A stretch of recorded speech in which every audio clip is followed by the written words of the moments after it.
Good to see you and congratulation Harnaaz ji, आपने हमारे देश का नाम और लाइक रोशन किया।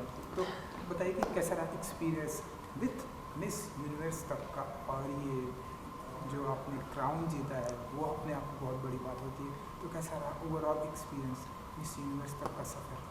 पहली बात तो थैंक यू सो मच। आपने बोला कि बहुत बड़ी बात है, बिल्कुल 21 सालों के बाद इंडिया को ये क्राउन मिला है, पर ये सिर्फ मेरी नहीं, सबकी मेहनत थी और इसकी वजह से हमें ये क्राउन मिला है। कब से हम वेट कर रहे थे इस चीज़ के लिए। काफ़ी खुशनसीब महसूस करती हूँ मैं अभी, पर मैं कह कर गई थी जाने से पहले, पर मैं okay I think I should say काफ़ी खुशनसीब महसूस करती हूँ मैं, पर मैं कह कर गई थी कि मैं हरनाज हूँ और देश का नाज हूँ और मैं क्राउन ज़रूर लेकर आऊँगी। और मैंने आई थिंक वो किया, right, and I am happy. I just can't wait कि मैं ये सब कुछ सेलिब्रेट करूँ इंडिया के साथ। एंड जो इश्यूज़ हैं जिसके बारे में बात करना चाहती हूँ, एंड मैं डिटर्मिन्ड हूँ उसके बारे में और अच्छे से बात करूँ। ऐसा कॉन्फिडेंस आई थिंक हमारे देश के सारे यूथ के अंदर होना चाहिए कि मैं यहाँ जाऊँगी और ये जीत कर लाऊँगी।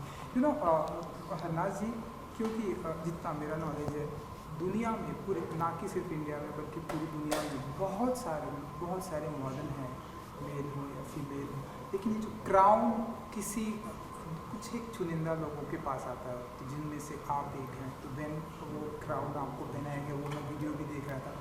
What's your feeling? Oh my God. कहना चाहेंगे आप? आई थिंक वो फीलिंग बहुत अनएक्सप्लेनेबल होगी मेरे लिए, क्योंकि जब उन्होंने इंडिया बोला तो मेरे को ऐसे यकीन नहीं हो रहा था कि उन्होंने इंडिया बोला, एंड मैं एकदम से रोई, जैसे आपने वीडियो में देखा। बट आई थिंक जब मैं रोई तो मेरे साथ पूरा भारत भी रोआ, और वो फीलिंग बहुत ही यूनिवर्सल थी।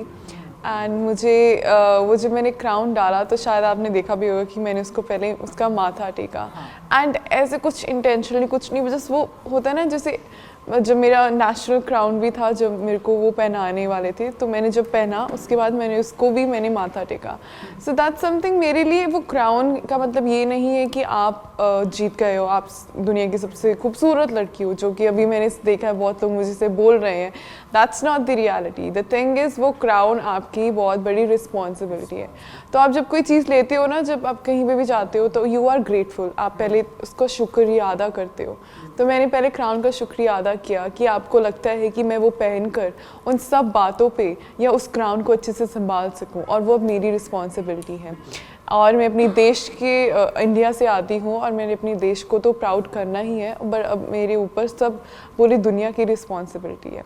तो जब उन्होंने वो पहनाया तो मुझे तब से ही वो रिस्पॉन्सिबिलिटी महसूस हो गई थी, और मैंने बोला अपने आप को कि हाँ, अब तू जो करना चाहती है वो अब तू करेगी, and now it's happening in your life. Harnaaz ji, मैं आपसे जानना चाहूँगा कि ये बचपन से आप ऐसे पार्टिसिपेट करना चाहती थी, या बचपन से आप ऐसे मिस यूनिवर्स, मिस इंडिया, इन सब प्लेटफॉर्म पे ज्वाइन करना चाहती थी, या कब आपके दिमाग में आया कि मुझे ये ज्वाइन करना चाहिए, या कैसे? हाँ जी, अब वैसे मैंने बचपन से कभी नहीं ऐसा सोचा था कि मैं मिस यूनिवर्स के लिए जाना चाहती हूँ, क्योंकि छोटे होते मुझे पता भी नहीं था मिस यूनिवर्स क्या होता है। पर जैसे मैं बड़ी होती रही और मैंने इंस्पिरेशन देखी सुष्मिता सेन मैम से, लारा दत्ता मैम से, एंड प्रियंका चोपड़ा से, मुझे ये रियलाइज़ हुआ कि मैंने भी इनके जैसे बनना है। यू नो कि जिस वे में इन्होंने मुझे इंस्पायर किया है, मैं भी किसी लड़की को ऐसे इंस्पायर करना चाहती हूँ, किसी को भी, कि अपने आप पर हमेशा यकीन रखो और सब कुछ आपको मिलेगा अगर आपके नतीजे, आपकी जो नीयत है वो साफ़ है।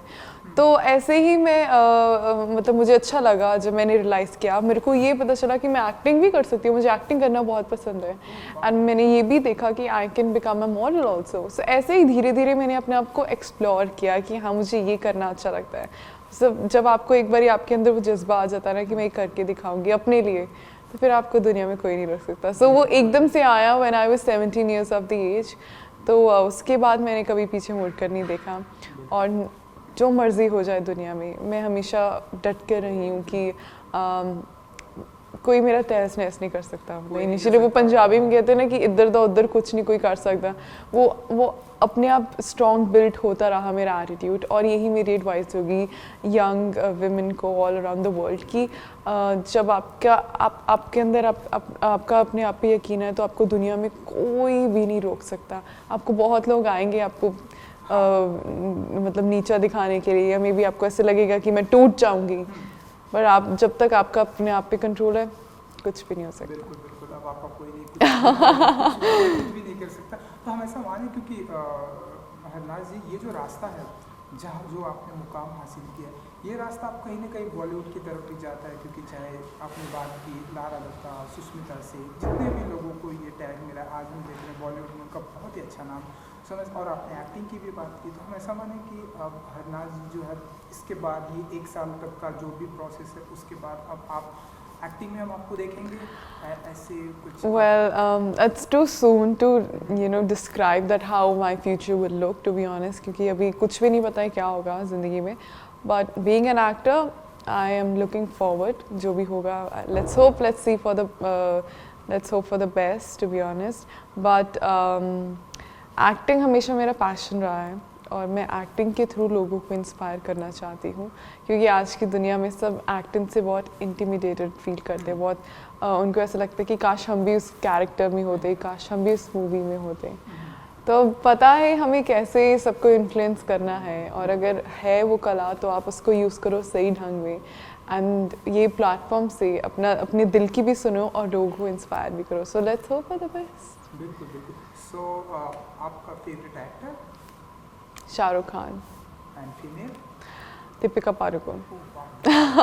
I think best Om Shanti Om duo मुझे काफ़ी अच्छा लगता है। Not only acting, it's not only about on screen वो कैसे हैं, बट ऑफ स्क्रीन भी वो कैसे हैं। मेरे लिए हमेशा मैं हमेशा जब आर्टिस्ट को देखती हूँ एज एन ऑडियंस और एज एन एक्टर, तो मैं उनको उस ढंग से देखती हूँ कि ऑन स्क्रीन ही नहीं ऑफ स्क्रीन भी वो कैसे हैं। तो उनका दोनों का जो एटीट्यूड है वो काफ़ी डाउन टू अर्थ रहा है, और जिस ढंग से उन्होंने अपने आप को क्रिएट किया है, अपना ऑरा, एंड हर चैलेंज को उन्होंने फेस किया है, आई थिंक वो हम सबको सीखना चाहिए। Sanjay Leela Bhansali, I love his work, I love the quality, जो वो मूवीज़ करते हैं वो मुझे बहुत ही मतलब वो आई लव इट। वो होता है ना एक आर्ट को वो बहुत अच्छे में दिखाते हैं, एंड हर चीज़ की डिटेल्स देखते हैं। तो उनको ज़रूर बहुत टाइम लगता है मूवी बनाने का, बट वो वर्थ इट होती है। And every movie that I watched his movie, every movie, it's just the best till now. So no doubt he's my favorite. And favorite politician? Oh God, I think that is no favorite in that, to be honest. I'm sorry to say that, क्योंकि सबके opinions different होते हैं, and I think especially I would like to encourage the youth कि वो भी part लें इस चीज़ में, क्योंकि आप अपनी दुनिया का आप अपनी देश का भविष्य हो, तो आपको पता होना चाहिए आपके देश में क्या हो रहा है। तो आप बनो अपने यूथ आइकॉन, आप अपने आप बनो स्पीकर, क्योंकि हर इंसान बहुत अच्छा स्पीकर है, बस उसको ढूंढना है किसकी एबिलिटीज़ क्या है। हाल फिलहाल में कोई फिल्म आपने ऐसी देखी जो आपको बहुत ही इंस्पायर हो, क्योंकि आपको एक्टिंग पसंद है इसलिए जो आपको बहुत ही इंस्पायर? आई थिंक जो मेरी फेवरेट मूवी अभी तक की रही वो मैरी कॉम है। द वे उन्होंने, क्योंकि मैं हमेशा विमेन एम्पावरमेंट पे बात करती हूँ, सिर्फ बात ही नहीं है, I have seen that closely, और मुझे पता है कि मैंने क्या ब्रेक करना है वो स्टेरियोटाइप। तो वो मैरी कॉम मुझे बहुत इंस्पायरिंग लगती है। दंगल भी है, बट वो होता है ना कि जैसे हर मूवी अपने आप में अच्छी है, दंगल अपने आप में मुझे बहुत अच्छी लगती है, और मैरी कॉम अपने आप में। तो जब भी वो गाना है ना, दिल ज़िद्दी है, आई थिंक वो हर इंसान में वो उसका दिल है वो ज़िद्दी, बस उसको ढूंढना है कि वो किस चीज़ के लिए ज़िद्दी है, और जब वो ज़िद पकड़ लेता है तो वही बात, कुछ नहीं, उसका कोई नहीं कुछ उखाड़ सकता। बिल्कुल, एंड जब वो ज़िद पकड़ लेता है तो हमारे सामने हरनाज प्रेजेंट होती हैं। सो क्योंकि आप चंडीगढ़ पंजाब से आती हैं हरनाज जी, इसलिए मैं आपसे जानना चाहूँगा कि आपको आपके स्टेट के लिए अगर कुछ करने का मौका मिला, लाइक चंडीगढ़ के लिए अगर आप जहाँ से आप आती हैं कुछ करने का मौका मिला, कुछ ऐसे बदलाव लाने का मौका मिला, तो वो क्या कुछ होगा जो आप चाहती हैं कि आपके गाँव में, आपके होम टाउन में? Well definitely talking about the women empowerment, सिर्फ मेरी कम्युनिटी में ही नहीं पूरी दुनिया में, क्योंकि I think right to education, right to work is important. उसके साथ साथ right to choose your own partners बहुत ज़रूरी है, और ये हमें उनको समझाना है इसका मतलब क्या है, क्योंकि सबको पता है कि हमारी लेजिस्लेशन पावर, कंट्री की सबसे स्ट्रॉन्ग है, we have the lengthiest constitution, but हमें एग्जीक्यूट करने के लिए इंडिविजुअल्स को समझाना पड़ेगा। उसके बारे में मैं ज़रूर बात करूँगी, but let's be practical. Climate change के बारे में भी मैं बात करना चाहूँगी, क्योंकि आई थिंक वो बहुत ही ऑब्वियस है। उसको ये नहीं मैं कहूँगी कि ये एडवोकेसी है मेरी, क्योंकि वो हर इंसान की एडवोकेसी होनी चाहिए ऐसे। तो Chandigarh is a very clean and beautiful city, तो वहाँ से मैं सिखवाना चाहती हूँ सबको, जैसे Chandigarh is very organised, Chandigarh is very clean, तो बाकी सिटीज़ में, बाकी कंट्रीज़ में, may be a lot of countries like Israel में हम गए थे, तो Israel is doing a lot of great things towards climate change, और हमें उस कंट्री से सीखना चाहिए। बट अगर मैं इंडिया के बीच में रहकर बताऊं कि चंडीगढ़ से हमें क्या सीखना चाहिए, रादर देन मैं ये कहूँ कि चंडीगढ़ में क्या बदलाव आना चाहिए, तो आई थिंक वो क्लीन ब्यूटीफुल सिटी कैसी है उस पर हमें सीखना चाहिए। फूडी हैं आप? लव, पूरा रज के खाना खाना पसंद है। I think now everybody knows that, but let me tell you one more dish which I love. Makhi di roti sarson da saag is surely my favorite, and rajma chawal. So I think वो सबके favorite है। हमारा भी favourite है। Wow. क्योंकि हरनाज जी अभी आप तो आपकी लाइफ की जर्नी स्टार्ट हुई है, अभी हम ऐसे बहुत सारे आपके स्टेप बाय स्टेप ऐसे दुनिया देखेंगे। सो ऐसे मुंबई इंडिया एंड इंडिया के बाहर पूरे ऑल ओवर वर्ल्ड अब आप ट्रैवल करने वाली हैं, तो अगर आप कुछ बता सकें कि आप ऐसी कौन सी जगह पर जानी है जो आपकी फेवरेट है, आप जाना चाहते हो? जाना चाहते हैं? इसराइल मेरी एक ड्रीम डेस्टिनेशन थी, जहाँ पर आपने क्राउन जीता बिल्कुल इन द होली लैंड, तो थैंक गॉड मेरा वो फुलफिल हो गया। अपार्ट फ्रॉम पेरिस, जहाँ आई थिंक सब जाना चाहते हैं, मुझे अपना भारत भी बहुत पसंद है, सो ऐसा नो ऑफेंस, बट मैं जापान ज़रूर जाना चाहती हूँ, क्योंकि उनकी जो टेक्नोलॉजी इतनी एडवांस्ड है एंड वो इतने फोकस्ड है वहाँ पर, you know they respect time, and I think time is timeless. तो वो मैं वहाँ पर जाके देखना चाहती हूँ कि वो कैसी टेक्निक्स यूज़ करते हैं, और उनसे कुछ सीख कर मैं उसको आगे ही आगे जिस कंट्री में जाती रहूँगी उससे कुछ सीख कर और नेक्स्ट कंट्री को पास करूँगी, उनसे कुछ सीख कर नेक्स्ट कंट्री को पास करूँगी। I think it's never enough, क्योंकि हर कंट्री से मुझे कुछ ना कुछ सीखने को मौका मिलेगा, और मौका मिले तो पूरी दुनिया घूमना चाहूँगी मैं। यू नो नाजी, क्योंकि आपने बताया कि एक्टिंग में हम आपको देखेंगे, आई विश कि जब ये आपका सारा प्रोजेक्ट खत्म होने के बाद हम आपको एक्टिंग में देखेंगे। इसके अलावा और किन किन चीज़ों का शौक है, लाइक सिंगिंग का? बिल्कुल, मुझे सिंगिंग का बहुत शौक है। मैं अपने आप को एज अ प्रोफेशनल सिंगर नहीं बुलाती हूँ, शौक से ही मैं सिंगिंग करती हूँ। One second, sorry. मैं अपने आप को एज अ प्रोफेशनल सिंगर तो नहीं बुलाती हूँ, बट मुझे सिंगिंग करने का बहुत शौक़ है। मुझे कपलेट्स शायरी लिखने का बहुत शौक़ है। मिमिक्री मुझे लगता था एक मेरा हिडन टैलेंट है, बट आई थिंक वो सबको पता चल गया। अपार्ट फ्रॉम दैट मुझे गार्डनिंग का भी बहुत शौक़ है, क्योंकि मेरे दादाजी फार्मर थे और मेरी मॉम को गार्डनिंग का वो होता है ना, कैसे आपको वहीं से आता है, तो मुझे नेचर के साथ भी रहना बहुत पसंद है। तो ये ऐसी छोटी छोटी चीज़ें हैं जो हरनाज को डिफाइन करती हैं।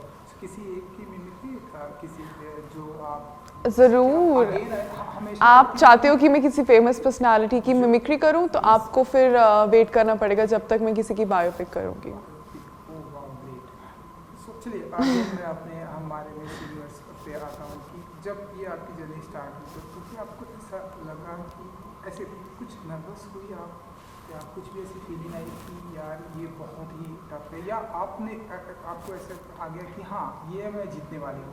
कब आपको ऐसा? Right, I think nervous is a very very natural feeling. कुछ गलत नहीं है अगर आप नर्वस फील करते हो, पर उसको ओवर पावर कैसे करना है वो बहुत ज़रूरी है, क्योंकि आखिर में इंसान वो ही सक्सेसफुल हो जो अपने इमोशंस को कंट्रोल कर सके।